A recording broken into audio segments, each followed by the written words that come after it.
amigos, minhas amigas, mais uma vez um prazer imenso de estarmos aqui reunidos e hoje o estudo da Revista Espírita, janeiro de 1858.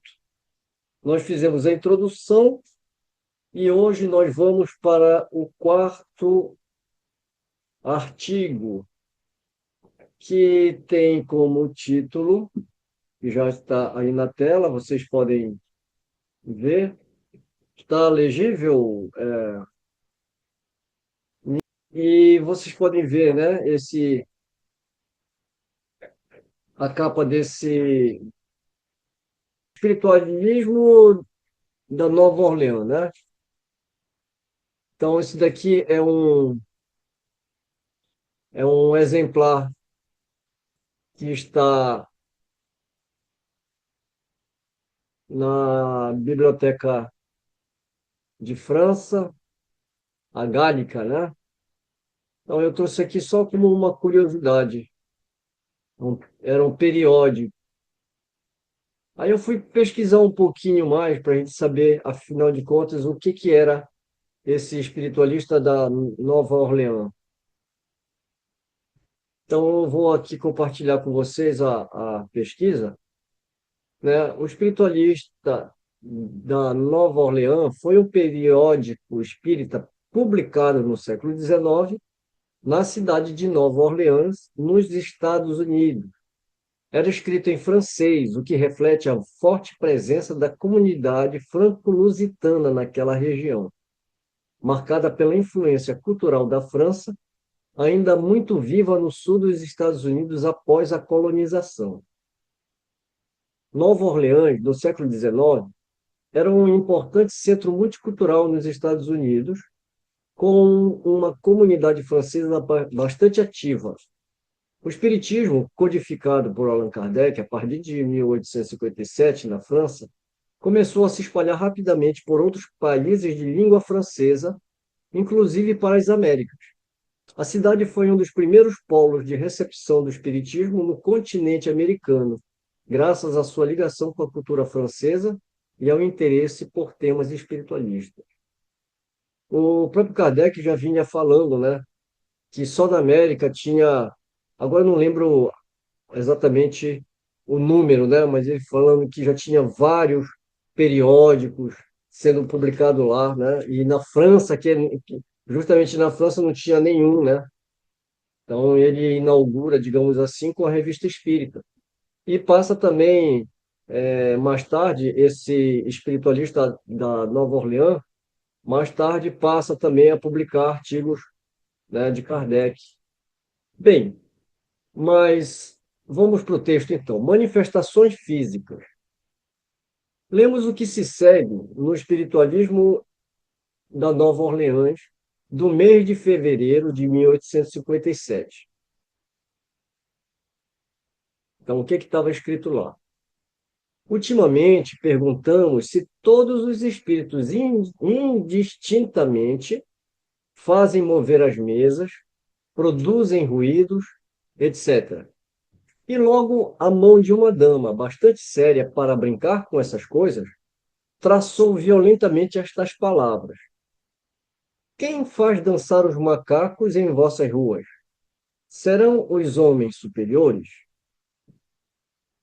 Essa expressão aqui, quem faz dançar os macacos em vossas ruas, é só para lembrar que naquela época era muito comum nas ruas alguns homens terem aquele macaquinho, né? Eu não sei como é que eles rodavam, né? Uma espécie de um aparelhinho lá que saía a musiquinha, né? Isso. E o macaquinho tirava um papelzinho, né? Para ler a sorte. Isso era muito comum nas ruas, né, da Europa, né? Só para lembrar, né? Então ela está fazendo uma alusão justamente isso, porque no nosso tempo a gente lê o que que tem a ver macaco, né? Mas só para lembrar que os saltimbancos, né? Aquelas pessoas que faziam malabarismo na rua, né? É nesse sentido. Então, quem faz dançar os macacos em vossas ruas? Serão os homens superiores? que aqui ela está se questionando justamente sobre que espíritos, né? Que tipo de espíritos vão fazer esse tipo de fenômeno? Será que são espíritos sérios? Não seria ela, né, Mário? É um espírito que fala por ela, né? A mão de uma dama bastante sim, bastante séria para brincar com essas coisas, traçou violentamente estas palavras. Quem faz dançar os macacos em vossas ruas? Serão os homens superiores? Um amigo espanhol de nascimento, que era espiritualista e que faleceu no verão passado, deu-nos diversas comunicações. Em uma delas encontramos a seguinte passagem: as manifestações que procurais não se acham no número das que mais agradam aos espíritos sérios e elevados. Confessamos, todavia, que elas têm sua utilidade, porque, talvez, mais que nenhuma outra, podem ser úteis para convencer os homens de hoje. Para obter tais manifestações, é preciso necessariamente que se desenvolvam certos médiums cuja constituição física esteja em harmonia com os espíritos que possam produzi-las. Ninguém duvida que os vereis desenvolver-se mais tarde entre vós, e então já não serão pequenos golpes que ouvireis, mas ruídos semelhantes ao crepitar da fuzilaria, entremeados de tiros de canhão. Então, ele está colocando aqui que, como a gente já havia falado, né, nesses nossos estudos, eu não vou nem lembrar qual o estudo, mas a gente já comentou que alguns fenômenos eles vêm para chamar a atenção, para fazer a comprovação da existência de uma inteligência por trás disso. Agora, eu grifei isso aqui porque nos chama a atenção quando ele fala: para obter tais manifestações é preciso necessariamente que se desenvolvam certos médiums cuja constituição física esteja em harmonia com os espíritos que possam produzi-las. Então, existe uma condição física, né? Uma constituição física. Não é qualquer médium, mesmo que seja de efeito físico, que possa produzir esses fenômenos. Aí a gente foi pesquisar e eu achei isso aqui no Livro dos Médiuns, no capítulo 4 da segunda parte, eu esqueci de colocar aqui, é a segunda parte do Livro dos Médiuns, capítulo 4, Teoria das Manifestações Físicas. Mais especificamente, na pergunta de número 74, porque ele vai estar falando justamente, né, dessas manifestações físicas. Daí o título, né, Teoria das Manifestações Físicas. Né? E no item 74, ou na pergunta 74, está dizendo lá que é, isso foi respondido por São Luís e mais tarde foi confirmado por muitos outros espíritos o que São Luís falou. Mas a gente vai pular para o item 19 dessa pergunta 74 diretamente. Para a gente não ficar indo e voltando, né, no PDF digital, que às vezes é um pouco ruim de manusear, eu já deixei aqui pronto o livro dos médios. Eu já deixei pronto. Por isso que eu fiz a observação, né, de que estaria na segunda parte, capítulo 4, pergunta 74, item 19. Então, já para a gente ir diretamente para o item 19. Então, para ficar mais claro, o Livro dos Médiuns, segunda parte, capítulo 4, Teoria das Manifestações Físicas. Aqui, nesse capítulo, ele vai tratar dos movimentos de suspensão, ruídos, aumento e diminuição de peso dos corpos. Então, aqui está toda a explicação teórica para esses fenômenos. Então, ele começa aqui no item 70, na pergunta 70, aqui não é bem pergunta, né? A gente coloca como item e subitem, né? Porque ele tem um item, a de 72, 73, ele vai desenvolvendo, né, toda a teoria, e, finalmente, no 74. Então, 74. As respostas seguintes nos foram dadas pelo Espírito São Luís, depois confirmadas por muitos outros espíritos, né? Então, aí é que ele começa a fazer, então, as perguntas dentro desse item. Bem, sem muitas delongas, a gente já vai para o item 19, que é o objeto do nosso, do nosso estudo. Aqui, ó. Por que motivo não podem todos produzir o mesmo efeito e todos os médios não têm a mesma potência? Está ligado lá com o que ele fala, né?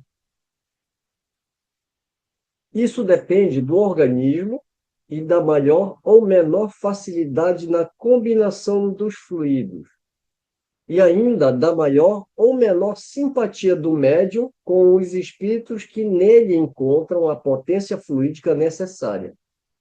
Essa potência, como a dos magnetizadores, é maior ou menor.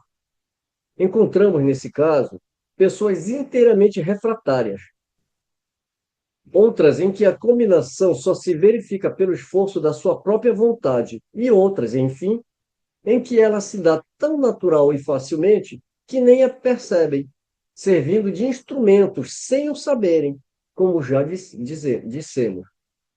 E aqui ele recomenda a gente ver a seguir o capítulo sobre as manifestações físicas espontâneas. Logo abaixo tem uma observação. O magnetismo é, não há dúvida, o princípio desses fenômenos, mas não como geralmente se pensa. Temos a prova disso na existência de poderosos magnetizadores que não movimentam uma mesinha de centro, e de pessoas que não sabem magnetizar, até mesmo crianças, que bastam pousarem dedos numa mesa pesada para que ela se agite. Logo, se a potência mediúnica não depende da magnética, é que tem outra causa. Então, é, aqui ele está fazendo a explicação porque nem todos, né, podem produzir o mesmo efeito e nem todos os médios têm essa mesma potência, né? Ou seja, primeiro é a questão, né, da potência fluídica, e a outra é a própria sintonia, né, com os espíritos. Bem, continuando aqui, seguindo o texto, aliás, aquele capítulo lá do Livro dos Médiuns, na íntegra, aquele capítulo é justamente para explicar todos esses fenômenos aqui, né? Seguindo o texto, em uma parte recuada da cidade, existe uma casa habitada por uma família alemã. Nela se ouvem ruídos estranhos, enquanto certos objetos são deslocados. Pelo menos foi o que nos asseguraram, porquanto não verificamos. Mas, pensando que o chefe dessa família nos pudesse ser útil, convidamo-lo para algumas das sessões que têm por fim este gênero de manifestações e, mais tarde, a mulher desse bravo homem não quis que ele continuasse entre nós, porque, disse-nos este último, o barulho aumentou em sua casa. A respeito, eis o que nos foi escrito pela mão da senhora. Não podemos impedir os espíritos imperfeitos de fazerem barulho ou outras coisas que incomodam e mesmo apavoram. Mas o fato de estarem em contato conosco, que somos bem intencionados, apenas diminui a influência que exercem sobre o médium em questão. Chamamos a atenção para a perfeita concordância existente entre o que os espíritos disseram em Nova Orleans com respeito à fonte das manifestações físicas e o que foi dito a nós mesmos. Com efeito, nada pintaria essa origem com mais energia do que esta resposta, ao mesmo tempo tão espirituosa e profunda. Quem faz dançar os macacos nas ruas? Serão os homens superiores? Teremos ocasião de narrar, conforme os jornais da América, numerosos exemplos desse tipo de manifestações, bem mais extraordinários do que aqueles que acabamos de citar. Sem dúvida, responder-nos-ão com este provérbio: a boa mentira vem de longe. Quando coisas tão maravilhosas não vêm de 2.000 léguas e não podemos verificar, concebe-se a dúvida. Mas esses fenômenos atravessaram os mares com o Sr. Home, que deles nos deu provas. É verdade que o Sr. Home não foi para o teatro para operar seus prodígios e que nem todo mundo, pagando a entrada, pode vê-los. Por isso, muitas pessoas o consideram hábil prestidigitador, sem refletir que a alta sociedade que testemunhou esses fenômenos não se teria prestado com benevolência a servir de patrocinador. Se o Sr. Home fosse um charlatão, não teria tido cuidado de recusar as brilhantes ofertas de muitos estabelecimentos públicos e teria saído com o ouro a mãos cheias. Seu desinteresse é a resposta mais peremptória que se pode dar a seus detratores. O charlatanismo desinteressado seria uma insensatez e uma monstruosidade. Mais tarde falaremos detalhadamente do Sr. Home e da missão que o conduziu à França.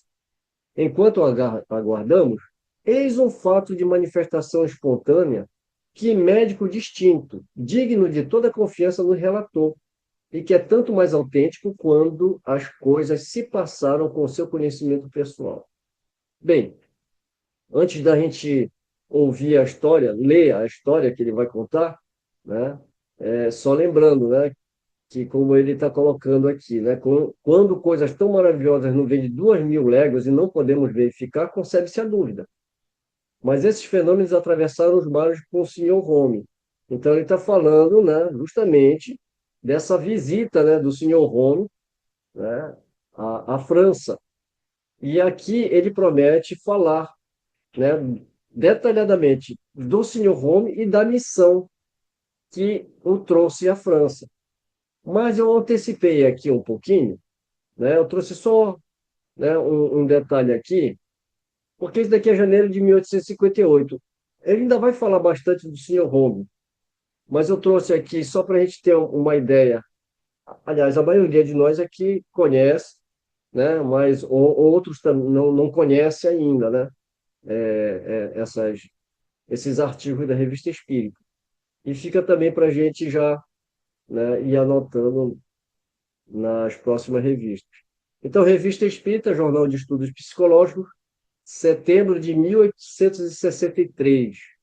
Notícias bibliográficas, revelações sobre minha vida sobrenatural, por Daniel Dunga Home. Isso aqui, na verdade, é o Kardec, quando ele, em notícias bibliográficas, ele sempre anunciava um livro, né? Então, esse seria o livro escrito por Daniel Dunga Home. Ao tempo de Allan Kardec, o Sr. Home, mais conhecido, era Daniel Dunga Home, um dos médiuns mais famosos do século XIX. Ele foi amplamente conhecido por seus fenômenos físicos, especialmente por suas levitações e materializações, que ele realizava geralmente em sessões particulares e diante de testemunhas ilustres da época, incluindo cientistas, nobres e até o imperador Napoleão III. Esse aqui é aquele que a gente falava que ele saía por uma janela e entrava pela outra. Não do térreo, né? Ele está falando lá do terceiro, quarto andar, né? Ele fazia levitação, ficava no teto, enfim. E ele não aceitava, né? Fazer apresentação cobrando ingresso, né? Ele nunca aceitou, apesar de terem oferecido dinheiro para ele, né? Mas a gente vai ver a história dele com mais detalhe em uma outra oportunidade. Esse médium, eu sempre tive uma curiosidade muito grande pelos grandes médios que nós conhecemos em várias obras, na doutrina espírita, como Kardec estava focado em construir a doutrina com seus princípios, apesar da revista ter bastante coisa sobre vários deles, esse aí é um dos mais famosos, um dos que Kardec mais se refere a ele, e aliás, por ele ser muito, por ele trafegar assim no meio, ele escreveu livros também, além do livro da biografia dele, por ele trafegar no meio assim de uma elite, mais top da elite do mundo dele, e ele teve uma vida muito conturbada. Ele virou católico, queria virar um beato e para Roma, foi para Itália, inclusive. Ele é da Escócia, eu acho, ou Irlanda. Eu sempre confundo essas duas coisas. Mas ele era, como o Kardec já falou aí, e nós vamos ver mais na frente num artigo longo que vai ter os três ou quatro artigos sobre ele na Revista Espírita, onde Kardec, e por Kardec conhecê-lo tão bem, que teve várias.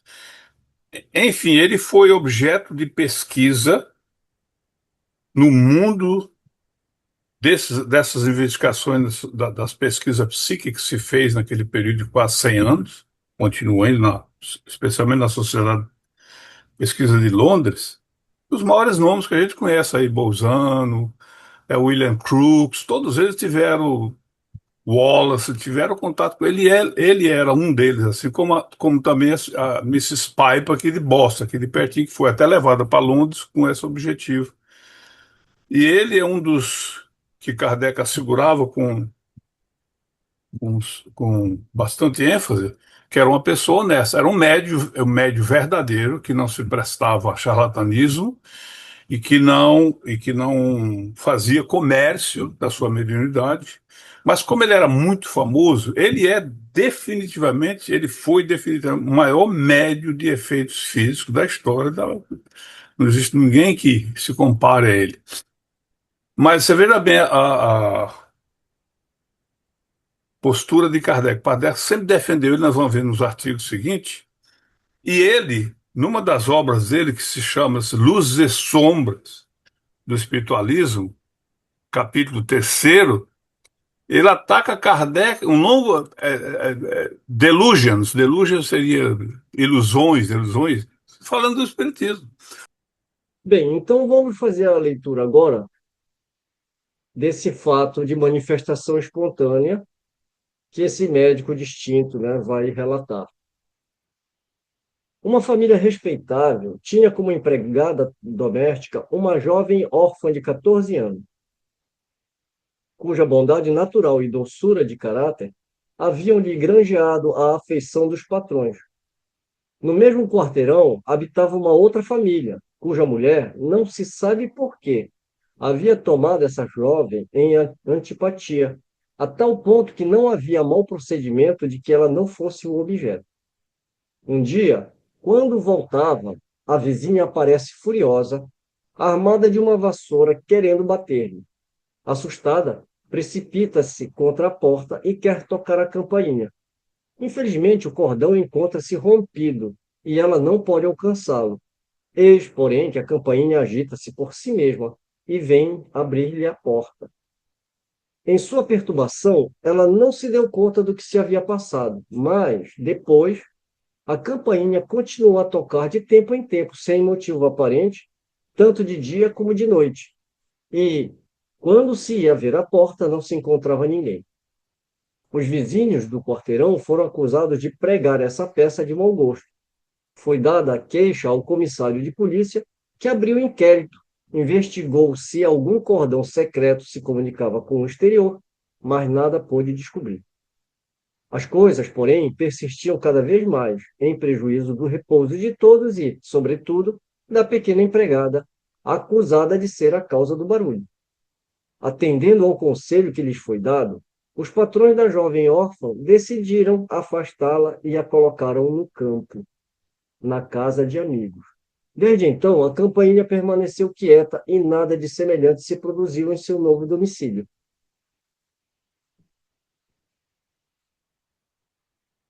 Se fosse na minha rua, iam dizer que era eu que ia lá e ficava tocando. Isso aí é, não, não fazia isso, não. É uma pessoa comportada. Vamos lá, então, ver como é que eles vão desvendar esses fatos aqui. Esse fato, como muitos outros que vamos relatar, não se passou às margens do Missouri ou do Ohio, mas em Paris, na passagem dos panoramas. Resta agora explicá-lo.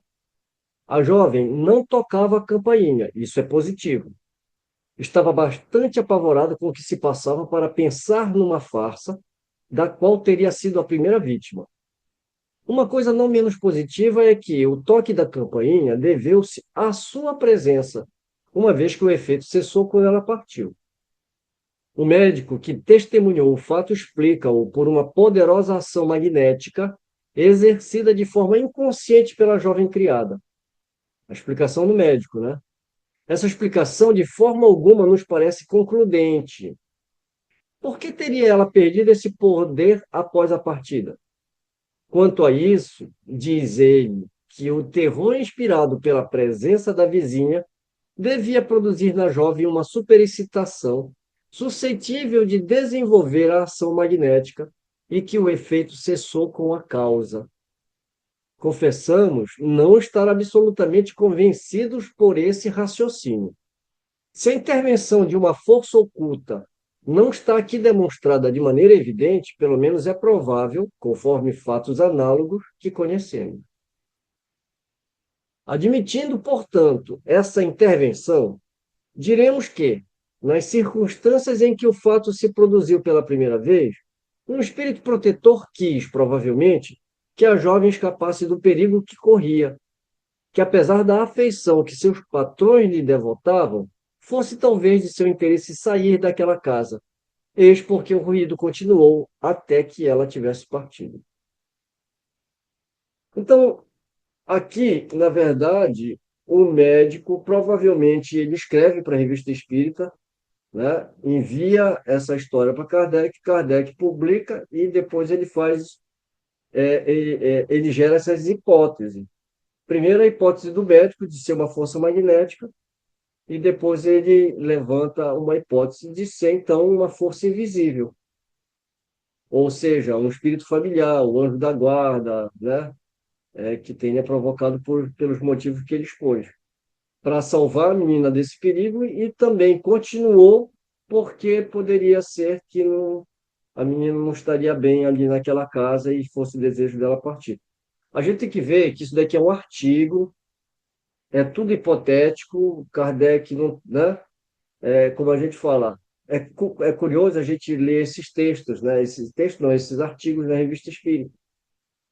Então, o que Kardec está fazendo? Ele classifica esses artigos, né? Publica, e alguns ficam como coisas curiosas, como esse e como o artigo que a gente vai ler a seguir, né? Que ficaram registrados, mas que não tem, digamos assim, uma importância tão fundamental no contexto da construção do pensamento espírita, né? Mas que faz parte dessa mesma construção. E agora a gente vai ver, como eu citei, né, o próximo artigo, Os Duendes. Na Revista Espírita original, ele fala Les Gobelins. E algumas revistas espíritas, esse aqui, agora não vou saber de quem que é. Ah, não, esse daqui é da.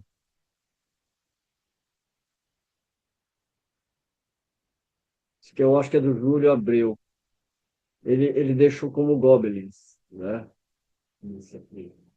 Aqui ele deixa como doentes e duendes e o não, do Júlio Abreu não, do Júlio Abreu é os Diabretes, né? Esse aqui é o da ID, que ele deixa os Goblins. Bem, mas enfim, a gente vai entender, né, o que é duendes. São seres, né? Fadas. Eu não sei se eu, eu, eu, eu esteja equivocado, mas se a gente pegar no nosso folclore, a gente também tem, né? Principalmente aí no sul, né, Nilson? No sul tem bastante coisas, assim como no norte, na Amazônia também, né? O boto, saci-pererê. Outro dia eu falei de um ser que uma pessoa até perguntou: o que que é isso? Aí eu falei: ah, deixa para lá, que até eu te explicar. Procura no Google, é Matinta Pereira. Matinta Pereira. É um desses seres da floresta, né? Curupira. Então, tem Não é o diversos nomes, Saci né? Pererê? Não, Saci Pererê é outro. É outro. Saci Tá. Pererê é aquele neguinho, né, que só tem Tem uma que ter uma perna. perninha só. A Tá. Matinta Pereira, ela é uma Não espécie sei. é uma espécie como se fosse uma bruxa, né? E ela vem pedir tabaco, mas enfim. Então, quer dizer, a gente acaba. Todo lugar tem, é o que ele vai falar aqui no artigo, né? E aí, quando eu comecei a olhar esse artigo com um monte de nome complicado, aí eu digo: não, não é só vocês aí que tem nome complicado. Eu já dei um monte de nome complicado para vocês aqui, né? Matinta Pereira, Curupira, Boto, Boto, né? Os duendes. A intervenção de seres incorpóreos nos assuntos da vida privada faz parte das crenças populares de todos os tempos. Por certo, não pode entrar no pensamento de nenhuma pessoa sensata tomar ao pé da letra todas as lendas, todas as histórias diabólicas e todos os contos ridículos que se conta prazerosamente junto à lareira. Entretanto, os fenômenos de que somos testemunhas provam que, mesmo esses contos repousam sobre alguma coisa, porquanto o que se passa em nossos dias deve ter ocorrido em outras épocas. Tire-se deles o maravilhoso e o fantástico, com o qual a superstição os cobriu de ridículo, e se encontrarão todos os caracteres, fatos e gestos de nossos espíritos modernos. Uns são bons, benevolentes, obsequiosos, tendo prazer em prestar serviços, como os bons brownies. Aí eu fui lá ver o que eram os brownies, né? O Google falou que é uma espécie de doce, mas eu disse: não, não é isso que eu estou procurando. Não é esse bolo de chocolate.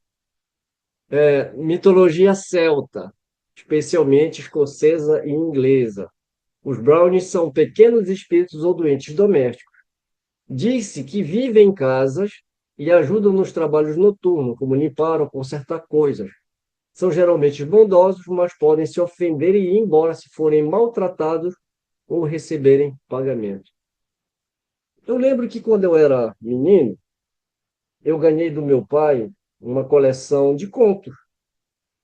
E nesses contos tinham, eu não sei se era o tal dos brownies aí, mas eram dois serizinhos que ele de noite, o sapateiro não estava conseguindo vender sapatos, a história, né? Aí esses dois bichinhos aí, né?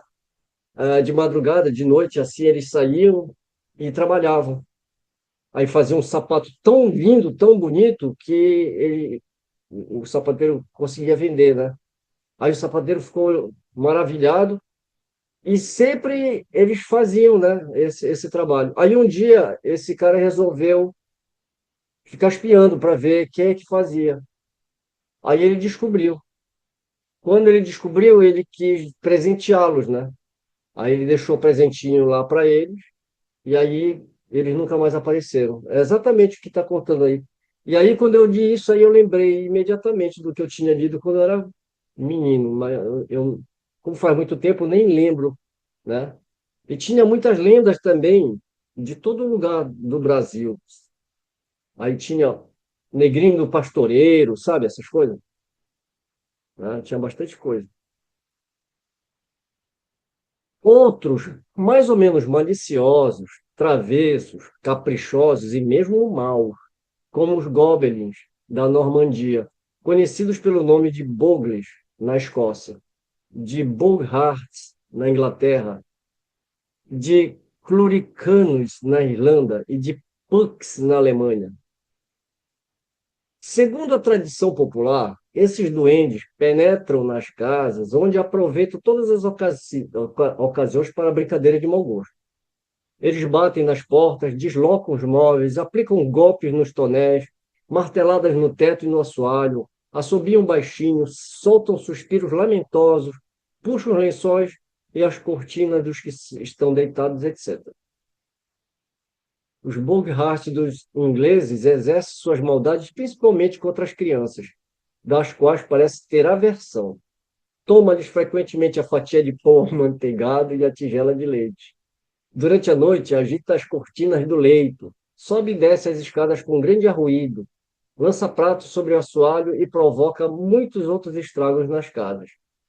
Em alguns lugares da França, os duendes são considerados como uma espécie de demônio familiar, que se tem o cuidado de alimentar com as mais delicadas iguarias, porque trazem a seus senhores trigo roubado dos celeiros. É deveras curioso encontrar essa velha superstição na antiga Gália entre os borussianos do século XVII, os prussianos de hoje. Seus coutkes, ou gênios domésticos, iam também furtar trigo nos celeiros para levá-lo àqueles de quem gostavam. Quem não reconhecerá nessas diabruras, posta de lado a indelicadeza do trigo roubado, do qual provavelmente os faltosos se desculpavam à custa da reputação dos espíritos, quem dizíamos, não reconhecerá nossos espíritos batedores e aqueles que se pode, sem cometer injúria, chamar de perturbadores. Que, se um fato semelhante ao que relatamos acima da jovem da passagem dos panoramas tivesse acontecido no campo, seria, sem dúvida, tido a conta do Gobelin do lugar, depois de amplificado pela fecunda imaginação das comadres. Não faltaria mesmo alguém ter visto o pequeno demônio pendurado à campainha, dando risadas e fazendo caretas aos tolos que iam abrir a porta.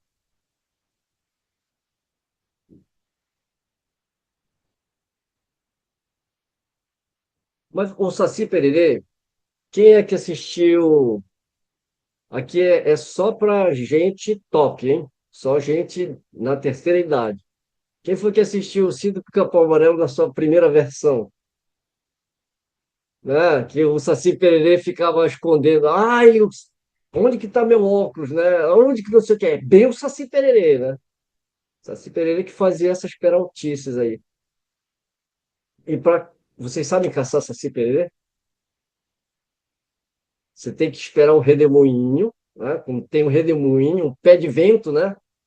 Que dá ali no campado, né? No descampado ali. Você corre lá e joga um saco em cima ali e você pega o saci e coloca na garrafa. Tem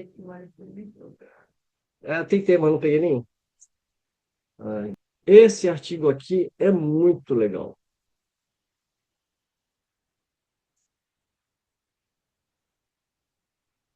E para ser sincero, esse artigo foi um artigo que mudou bastante a nossa mentalidade aqui do nosso grupo, quando a gente leu isso há muitos anos atrás, lógico, né? Por causa das nossas mediúnicas. O nosso questionamento sobre evocações, né? E quando a gente se deparou com esse artigo de Kardec aqui, isso foi, digamos assim, eu não diria um divisor, né?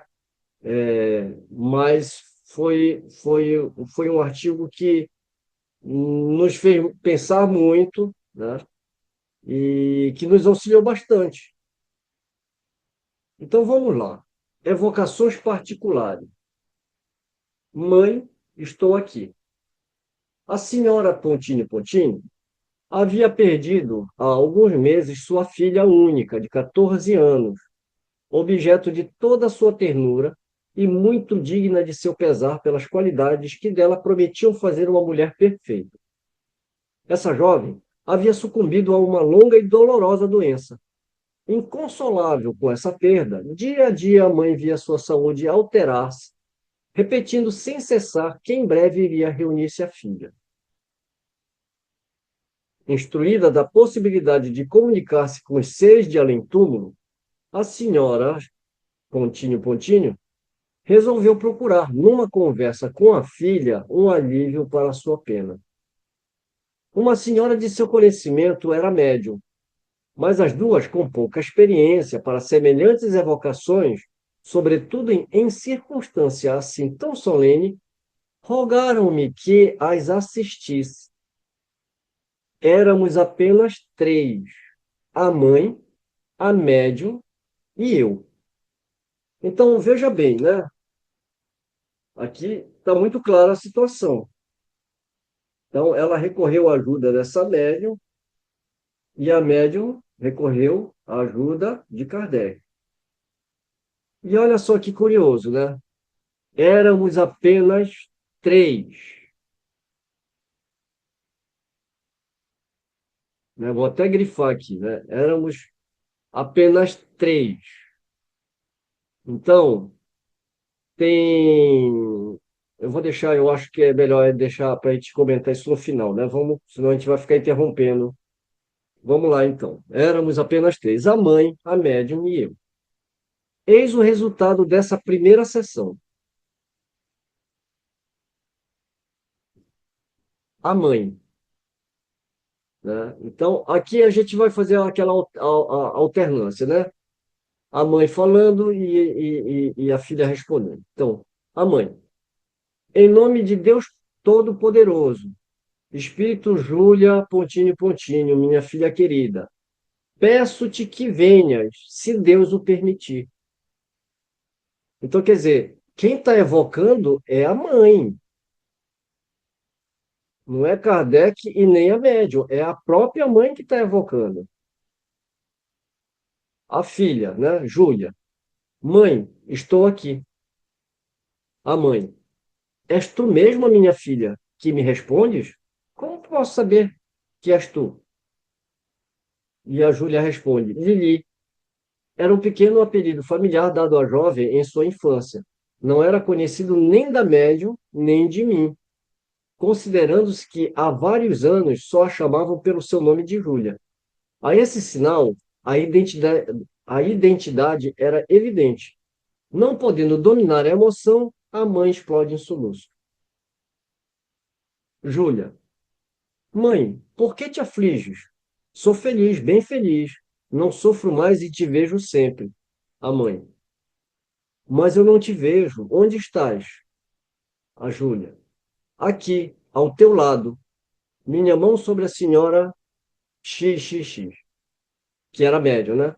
Para fazer-lhe escrever o que te digo. Vê a minha letra. A letra, de fato, era de sua filha. A mãe, dizes, minha mão. Tens, então, um corpo? Júlia, não tenho mais aquele corpo que tanto me fazia sofrer, mas lhe guardo a aparência. Não estás contente porque eu não sofro mais e posso confessar contigo? A mãe, se eu te visse, então reconhecer-te-ia? Júlia, sim, sem dúvida. E já me viste muitas vezes em teus sonhos. A mãe, de fato, já te revi em meus sonhos, mas pensei que fosse feito da imaginação, uma lembrança. Júlia, não, sou eu mesma que estou sempre contigo e procuro consolar-te. Fui eu que te inspirei a ideia de evocar-me. Tenho muitas coisas a te dizer. Desconfia do senhor fulano, ele não é sincero. Esse senhor, conhecido apenas da mãe e citado assim espontaneamente, era uma nova prova de identidade do espírito que se manifestava. A mãe, que pode, pois, fazer contra mim o senhor fulano? Júlia, não te posso dizer, isto me é proibido. Apenas te advirto para desconfiares dele. A mãe, estás entre os anjos? Júlia, oh, ainda não, não sou bastante perfeita. A mãe, entretanto, eu não via nenhum defeito em ti. Tu eras boa, doce, amável e benevolente para com todos. Isso não basta? Júlia, para ti, mãe querida, eu não tinha nenhum defeito. E eu o acreditava, pois me dizias tantas vezes. Mas agora vejo o que me falta para ser perfeita. A mãe, Como adquirirás as qualidades que te faltam, Júlia?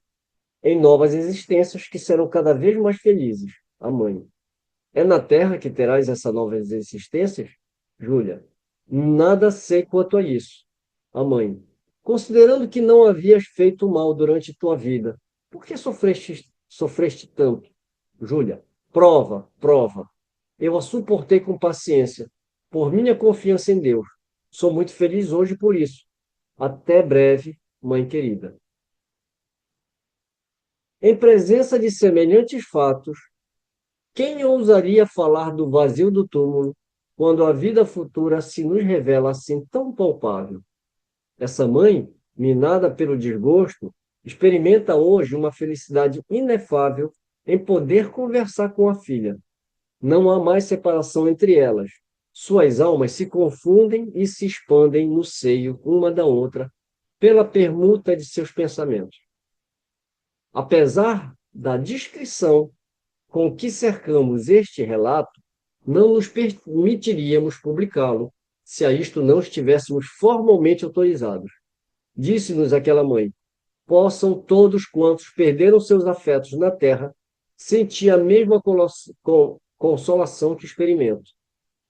Acrescentaremos somente uma palavra aos que negam a existência dos espíritos bons. Perguntamos como poderiam provar que o espírito dessa moça fosse um demônio malfazejo. Revista Espírita, 1858, janeiro. A primeira revista espírita, né? O Kardec, nesse artigo, ele mostra que não só se pode evocar, como quem evoca é a própria pessoa interessada. Agora, veja só a situação que ele relata. Uma mãe em desespero procura uma amiga, a amiga pede auxílio pro Kardec. O Kardec faz uma reunião mediúnica com os três, eles três, e quem evoca é a mãe. Vejamos rapidamente o que nos diz o Livro dos Médiuns, na segunda parte, no capítulo 25 das evocações. Esse capítulo aqui, ele vai abordar várias temáticas, mas nós não vamos nos aprofundar. Queremos trazer aqui apenas uma parte das considerações gerais, que diz respeito no que a gente está discutindo agora sobre esse artigo que nós acabamos de ler. Então, quando nós vamos ler aqui nas considerações gerais, ele fala assim: os espíritos podem comunicar-se espontaneamente ou atender ao nosso apelo, isto é, ser evocados. Então, numa reunião mediúnica, os espíritos podem se apresentar espontaneamente, mas também podem ser evocados. Algumas pessoas acham que não devemos evocar nenhum espírito, sendo preferível esperar o que quiser comunicar-se. Entendem que, chamando determinado espírito, não temos a certeza de que é ele que se apresenta, enquanto o que vem espontaneamente, por sua própria iniciativa, prova melhor a sua identidade, pois revela, assim, o desejo de conversar conosco. Bem, o Kardec coloca que, ao nosso ver, isso é um erro. E agora ele vai explicar por que isso é um erro. Então ele fala que, primeiramente, porque estamos sempre rodeados de espíritos, na maioria das vezes inferiores, que anseiam por se comunicar. Em segundo lugar, e ainda por essa mesma razão, não chamar nenhum em particular é abrir a porta a todos os que querem entrar. Não dar a palavra a ninguém numa assembleia é deixá-la livre a todos, e bem sabemos o que disso resulta. O apelo direto a determinado espírito estabelece um laço entre eles e nós. O chamamos por nossa vontade e assim opomos uma espécie de barreira aos intrusos. Sem o apelo direto, um espírito muitas vezes não teria nenhum motivo para vir até nós, se não for o nosso espírito familiar. Então, aqui fica muito claro quando nós falamos que a reunião espírita, a reunião mediúnica, ela precisa, sim, de evocações. Agora, o Kardec vai explicar melhor isso ao longo, né, dessas considerações.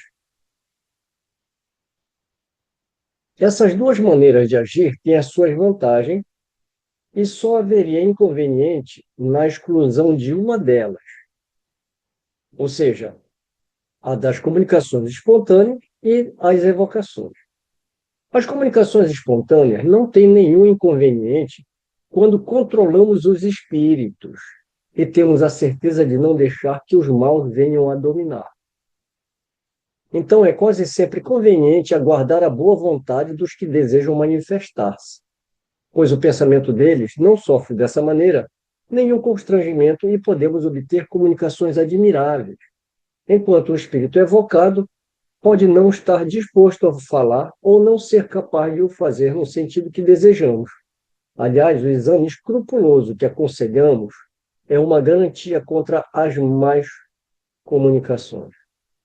Nas reuniões regulares, sobretudo quando se desenvolve um trabalho sequente, há sempre espíritos que as frequentam sem que precisemos chamá-los, pela simples razão de já estarem prevenidos da regularidade das sessões. Manifestam-se quase sempre espontaneamente para tratar de algum assunto, desenvolver um tema ou dar uma orientação. Nesses casos, é fácil reconhecê-los, seja pela linguagem, que é sempre a mesma, seja pela escrita ou por certos hábitos peculiares.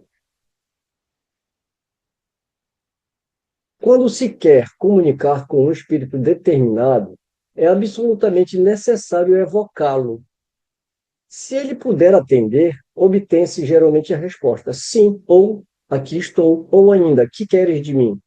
Às vezes ele entra diretamente no assunto, respondendo por antecipação as perguntas que se pretende fazer. Quando se evoca um espírito pela primeira vez, é conveniente designá-lo com alguma precisão. Devem-se evitar as perguntas formuladas de maneira dura e imperativa, que podem afastá-lo. As perguntas devem ser afetuosas ou respeitosas, conforme o espírito, e, em todos os casos, revelar a benevolência do evocador. Vejamos, então, no item 273, mais algumas considerações. Os médiuns são geralmente mais procurados para as evocações de interesse privado do que para as evocações de interesse geral. Isso se explica pelo desejo muito natural de se conversar com os entes queridos. Cremos dever fazer sobre esse assunto diversas recomendações importantes aos médiuns.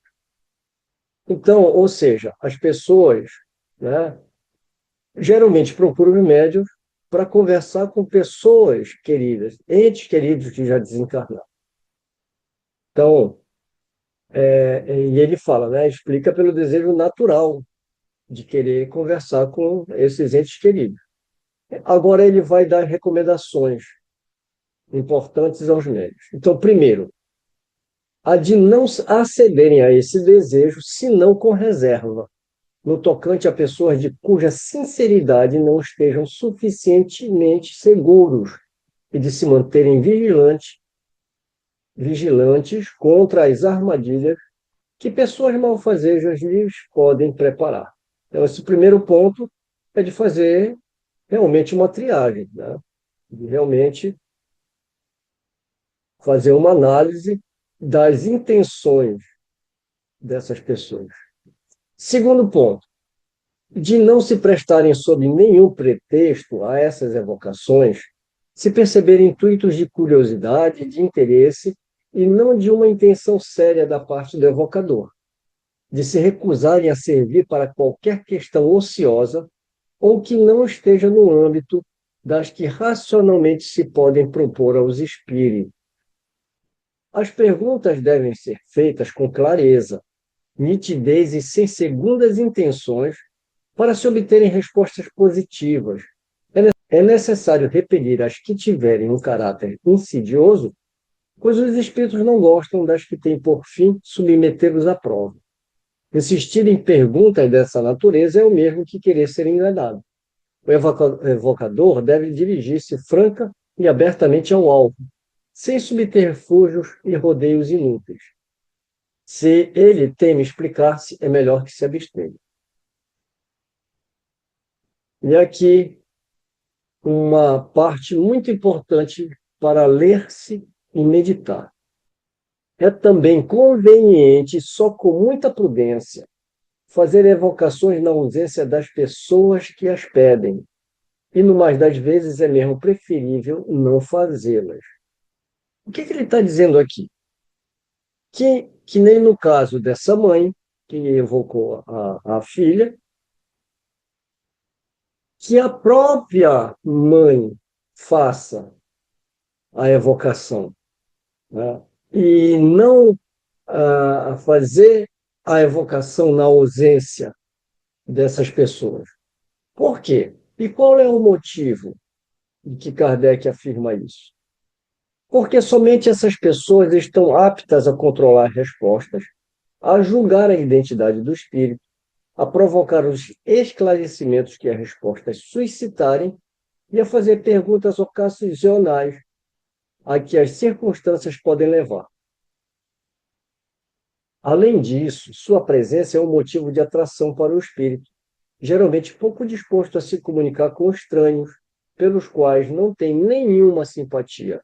Em suma, o médium deve evitar tudo o que possa transformá-lo em instrumento de consultas, o que para muita gente equivale a ledor de som. Então aqui fica muito claro que Kardec nos recomenda, né? Seriedade, uma análise desses pedidos, e se nós percebermos que é justo, que nós façamos como ele próprio fez com essa mãe. Se você pegar essa mesma situação e trouxer hoje para o movimento espírita, primeira coisa, essa mãe não poderia entrar na reunião mediúnica porque ela não faz parte do corpo mediúnico. Ela já não poderia, ela seria barrada. O máximo que fariam era colocar o nome dela num caderno para vibração. Porque se não pode evocar, né? Aí digamos que mesmo assim esse pessoal evocasse a filha dela. E aí é o que o Kardec vai falar sobre a evocação deve ser feita pela pessoa que quer evocar, ou seja, pela mãe. Por quê? Porque o médium ele vai evocar esse espírito. Esse espírito não tem intimidade nenhuma, não conhece esse médium. E outra coisa, o que o médium vai perguntar para esse espírito se não conhece? E outra, como é que ele vai identificar esse espírito? Se ela falasse Lili para esse médium, ele saberia? Né? Então, tem vários percalços aí, por isso que é importante a gente ler esse artigo para a gente entender como é que Kardec trabalhava numa reunião mediúnica fazendo evocações de familiares. Só um detalhe interessante para quem interessar ver. Eu não sei se vocês conhecem, mas essa mensagem aí faz a gente lembrar de uma obrazinha que foi publicada no Brasil, na Leic, inclusive, na LAC. Monteiro Lobato, a figura aí da literatura infantil, Monteiro Lobato e o Espiritismo, as Sessões Espíritas de Monteiro Lobato. Monteiro Lobato e a dona, não sei se era Princesinha o nome dela, perderam um filho na infância. Foi assim uma tragédia. E aí, depois, os três, ele, contra a vontade da dona Princesinha, que não tinha essa. Monteiro Lobato era inicialmente um cético, depois ele se volta para essa realidade. Ele convenceu a dona Princesinha, estou falando o nome dela, que tinha um nome assim diminutivo, para fazer, e o interessante é que as sessões espíritas que eles fizeram, as reuniões espíritas que eles faziam, com o objetivo de invocar esse filho, era com o copinho, sabe aquele negócio do copo? Então essa obra relata isso aqui, só que quem anotava tudo era a secretária deles, que é a dona Maria José Sete Ribas. Monteiro Lobato era um homem muito rico, vocês devem conhecer a história dele do ponto de vista. E ela, inclusive, a dona Princesinha, se é que esse é o nome, não consegui recordar, a esposa dele, que era contra essa ideia, essa coisa toda, proibiu de publicar essa obra, a não ser que ela só autorizaria a publicação dela quando ela morresse. E foi exatamente o que aconteceu. É uma obrazinha, quer dizer, por ser três, quer dizer, Monteiro Lobato, a mãe, pai e mãe, e essa secretária que fizeram isso. E essa obra tem um prefácio do professor Herculano Pires e outra nota do Rizzini, que é um grande médio, tá? Aliás, essa foi até publicada pela orientação, sobre a liderança do Rizzini.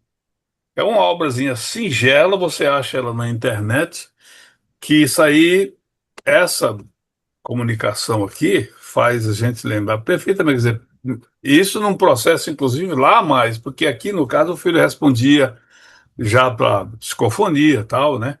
E aqui era mas era transcrita essas mensagens por essa dona e foi publicado. É muito interessante essa obrinha. Só para, como se alguém quiser encontrar na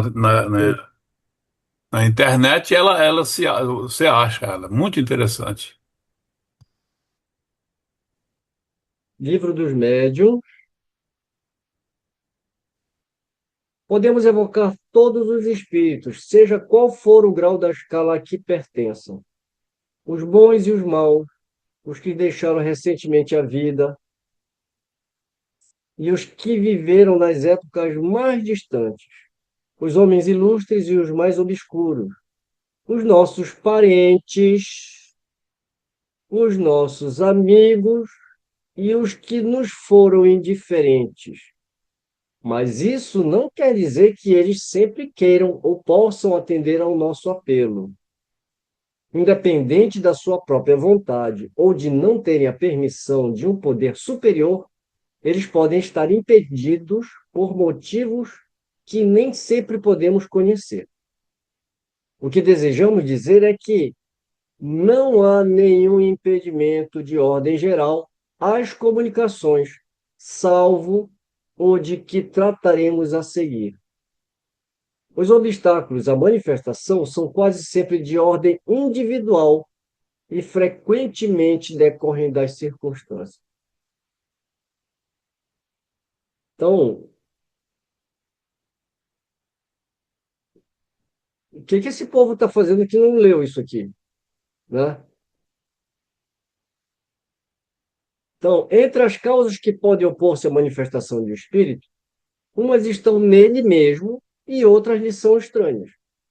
Devemos colocar entre as primeiras as suas ocupações ou missões que desempenha, das quais não pode se afastar para atender aos nossos desejos. Nesse caso, a sua manifestação fica apenas adiada. Mas há também a sua própria situação. Embora a encarnação não seja um obstáculo absoluto, olha isso, pode constituir um impedimento em certas ocasiões, principalmente quando se passa em mundos inferiores e quando o próprio espírito é pouco desmaterializado. Ele está falando de gente encarnada, né? Embora a encarnação não seja um obstáculo absoluto, ou seja, você pode evocar pessoas encarnadas, né? E nós já fizemos isso aqui. Nos mundos superiores, naqueles em que os liames, ou os elos, né, que prendem o espírito à matéria, são muito frágeis. A manifestação por espírito é quase tão fácil quanto no estado de erraticidade, e em todos os casos mais fácil do que nos mundos em que a matéria corpórea é mais compacta. Não vamos ficar aprofundando aqui, é só para a gente ter uma ideia, né? Mas aqui ele está falando que sim, então, né, ele só está colocando aqui quais seriam o que que se pode fazer e quais são as dificuldades.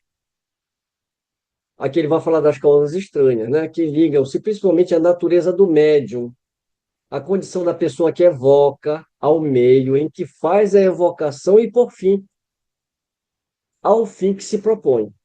Então, natureza do médium, a condição da pessoa que evoca, ao meio que faz a evocação e ao fim que se propõe.